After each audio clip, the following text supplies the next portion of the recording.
मैं चौधरी ज़रार अहमद नकी, राष्ट्रीय अध्यक्ष नकी भारतीय एकता पार्टी, आज आप लोगों के सामने बिहार चुनाव पर चर्चा करना चाहता हूँ। जैसा कि सभी को मालूम है, 2020 के अंत में बिहार प्रदेश का विधानसभा चुनाव संभावित है। आज बिहार चुनाव मेरी नज़र में सबसे महत्वपूर्ण इसलिए है कि आज पूरा देश परिवर्तन चाहता है, और परिवर्तन कैसा? व्यवस्था का परिवर्तन, ना कि सत्ता का परिवर्तन।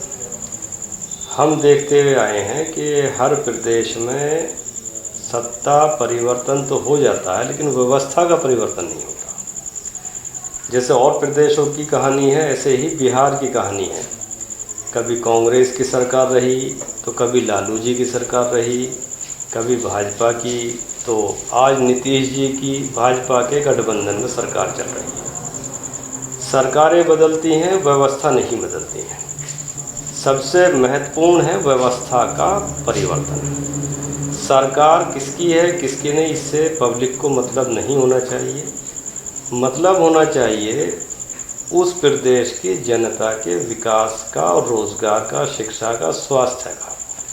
ये सारी चीज़ें उस समय होती हैं जब सत्ता में बैठे हुए लोग सत्ता के भूखे ना हो, बल्कि समाज सेवा भाव उनमें अंदर तक कूट कूट के भरा हुआ हो।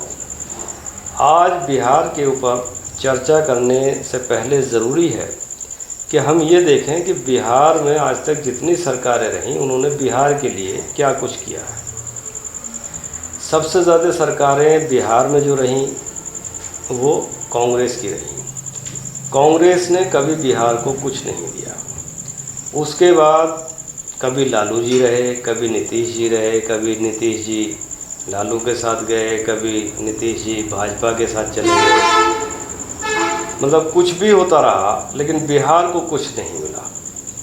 यहाँ तक कि पूरे देश में अगर कहीं सबसे ज़्यादा मजदूरी के लिए जाता है बेचारा हमारा बिहार का भाई या हमारी बिहार की बहन जाती है। जितने भी शासक रहे हैं या अब भी हैं, उन्हें कभी ये एहसास नहीं हुआ कि बिहार के लोग इतने मजबूर क्यों हैं कि उन्हें दो रोटी अपने घर पे नहीं मिल सकती, उनकी सरकार उन्हें दो रोटी नहीं दे सकती। तो ये शासक जितने भी हैं, वो कोई भी हैं, एक कोने में सबको कह रहा हूँ कि ये किस प्रकार की सत्ता चाहते हैं, ये किस प्रकार की सरकार चलाते हैं। इन्हें यही पता नहीं है कि संसाधनों का प्रयोग कैसे किया जा सकता है, इस्तेमाल कैसे किया जा सकता है। जब हमारा बिहार का निवासी कहीं भी जाएगा तो पहली बात तो उसको मान सम्मान नहीं मिलता, दूसरी बात उसका शोषण होता है।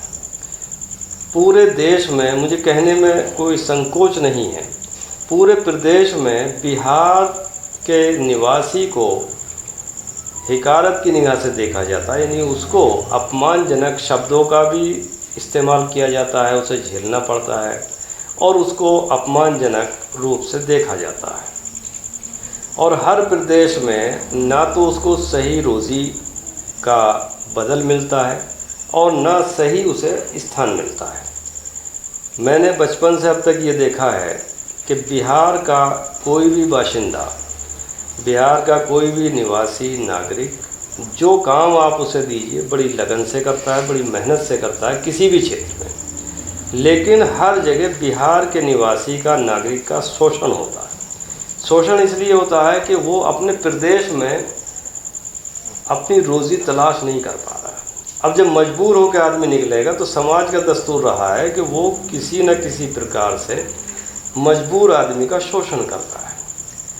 हमारे चाहे नीतीश जी हों, चाहे कांग्रेस हो, चाहे भाजपा हो, सब दावा करते हैं कि हमने सुशासन दिया है, हमने विकास किया है। मैं ये पूछना चाहता हूँ सभी इन शासकों से जो बिहार में शासन करते हुए आए हैं, ये कर रहे हैं, कि इन्होंने जब रोज़ी रोटी का ही इंतज़ाम नहीं किया तो ये विकास किस प्रकार का दे रहे हैं।